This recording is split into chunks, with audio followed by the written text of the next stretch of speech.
Hello everyone, আসসালামু আলাইকুম। সবাইকে নববর্ষের শুভেচ্ছা জানিয়ে আমি আমার আজকের ভিডিওটি শুরু করছি। তো সবাই কেমন আছেন? আশা করি আলহামদুলিল্লাহ অনেক বেশি ভালো আছেন। আপনাদের দোয়ায় আমরাও ভালো আছি। তো দেখে বুঝতেই পারছেন আমি আজকে আপনাদের সাথে কী শেয়ার করতে যাচ্ছি।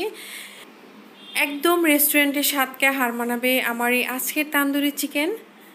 যদি রেসিপিটি আপনাদের কাছে ভালো লেগে থাকে কিংবা বিন্দু পরিমাণে উপকারে আসে, তাহলে প্লিজ আমার চ্যানেলটি সাবস্ক্রাইব করে একটা লাইক এবং কমেন্টস করতে ভুলবেন না। আর অবশ্যই পাশে থাকা বেল আইকনটি ক্লিক করে রাখবেন।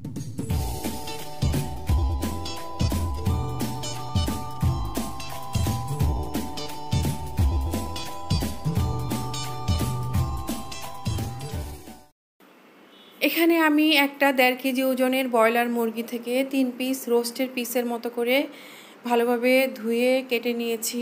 আর এমনভাবে কাটতে হবে যাতে মশলা, লবণ সব কিছু একদম ভিতরে ঢুকে যায়। আর অবশ্যই মুরগিটা ধোয়ার পরে এর পানি ঝরিয়ে নিতে হবে। আর এখন একটা মিক্সিং বলে মশলা রেডি করে নিব। প্রথমেই হচ্ছে আমি 2 টেবিল স্পুনের মতো আদা রসুন বাটা নিয়েছি। আর এখন হাফ কাপের মতো হচ্ছে আমি টক দই দিব। এখানে আমি চামচ দিয়ে দিয়েছি। আর অবশ্যই দেখতে পেরেছেন যে চামচটা আমার প্রায় 2 টেবিল স্পুনের কাছাকাছি। আর এক এক করে আমি সবগুলো মশলা দিয়ে দিব। আপনারা এই জিনিসটা ফলো করবেন আমি কী কী দিচ্ছি। প্রথমেই হচ্ছে আমি হাফ টেবিল স্পুনের মতো কালো গোলমরিচের গুঁড়া এবং 1 টেবিল চামচ লাল মরিচের গুঁড়া, 1 টেবিল চামচ হচ্ছে জিরা গুঁড়া, 1 টেবিল চামচ হচ্ছে ধনে গুঁড়া এবং পরিমাণ মতো লবণ দিয়ে দিব। আর এখন চলে আসবো মেন মশলায়। এটা হচ্ছে আমার ঘরে তৈরি তান্দুরি চিকেন মশলা। এটা আমি ঘরেই তৈরি করেছি, আপনাদের সাথে অবশ্যই শেয়ার করব নেক্সট কোনো ভিডিওতে। আর এখানে আমি একটা কাগজি লেবুর অর্ধেকটার লেবুর রস দিয়ে দিলাম। আর এখন দিয়ে দিব হচ্ছে 1 টেবিল স্পুনের মতো সয়াবিন তেল আর 2 টেবিল স্পুনের মতো হচ্ছে সরিষার তেল। আর সরিষার তেলটা হচ্ছে অবশ্যই আপনারা দিবেন। আর এখন দিয়ে দিব যেটা আপনাদের আকর্ষণ করে রেস্টুরেন্টে গেলে, সেটা হচ্ছে ফুড কালার। এখানে আমি হচ্ছে হাফ টেবিল স্পুনের মতো অরেঞ্জ যে ফুড কালারটা আছে সেটা দিয়েছি। আর এটাই কিন্তু আমাদের রেস্টুরেন্টে গেলে যে কালারটা হয় রেস্টুরেন্টের চিকেন তান্দুরির, সেই কালারটাই কিন্তু নিয়ে আসবে। আর দেখতেও কিন্তু অনেক লোভনীয় হবে। আর এখানে কিন্তু আমি একটা চামচ দিয়ে খুব সুন্দর করে ভালোভাবে হচ্ছে এটা মিক্সড করে নিয়েছি। এখন আমি চিকেনগুলোকে ম্যারিনেট করে নিব। আর অবশ্যই ভালোভাবে হাত দিয়ে মশলা ভিতরে ঢুকিয়ে ঢুকিয়ে এটা ম্যারিনেট করতে হবে, যাতে করে হচ্ছে আপনার স্মেলটা একদম হাড় পর্যন্ত চলে। আপনারা চাইলে এটা কিন্তু স্পুন দিয়েও হচ্ছে ভালোভাবে মাখিয়ে নিতে পারেন, কিন্তু আমার কাছে মনে হয় হাত দিয়ে মাখানোটাই সবচেয়ে বেস্ট। আর এখন আমি ভালোভাবে মাখিয়ে 4 থেকে 5 ঘন্টার জন্য ডিপ ফ্রিজে রেখে দিব। আর অবশ্যই আপনি ঢাকনা দিয়ে ঢেকে রেখে দিবেন।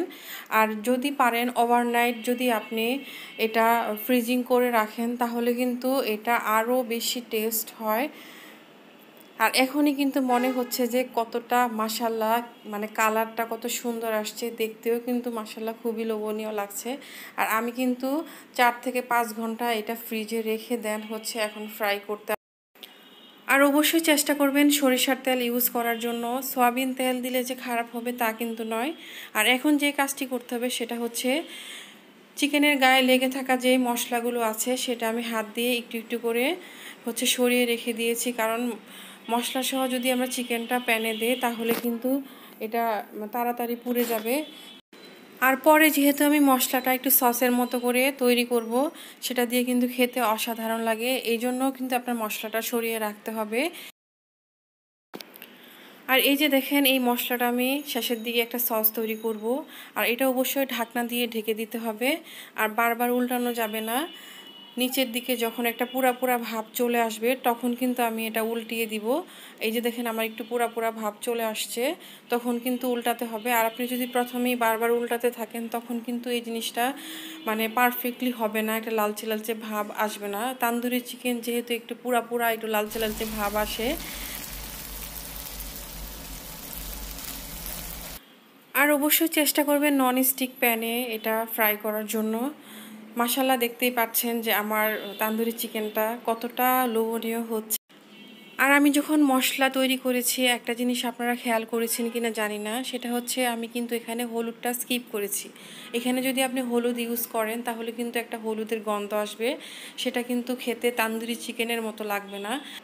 এখন আমি হুবহু রেস্টুরেন্টের মতো করার জন্য একটা কয়লা চুলার মধ্যে পুড়িয়ে একটা বাটিতে রেখে এটার মধ্যে তেল দিয়ে প্রায় 10 মিনিটের মধ্যে ঢেকে দিতে হবে। আর এখানে যে ছিদ্রটা আছে সেটা আমি কিন্তু বন্ধ করে দিয়েছি।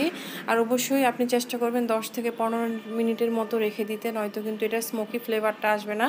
আর শেষের দিকে যে মশলাটা রেখে দিয়েছিলাম এখানে একটু তেল দিয়ে আর একটু অল্প পরিমাণ পানি দিয়ে কিন্তু আমি 5 মিনিটের মতো জাল করে নিয়ে এটা একটা সস বানিয়ে দিয়েছি। এটা আপনি লুচি কিংবা পরোটা, নান, রুটি যে কোনো কিছুর সাথে খেতে কিন্তু এই খাবারটা অসাধারণ লাগে।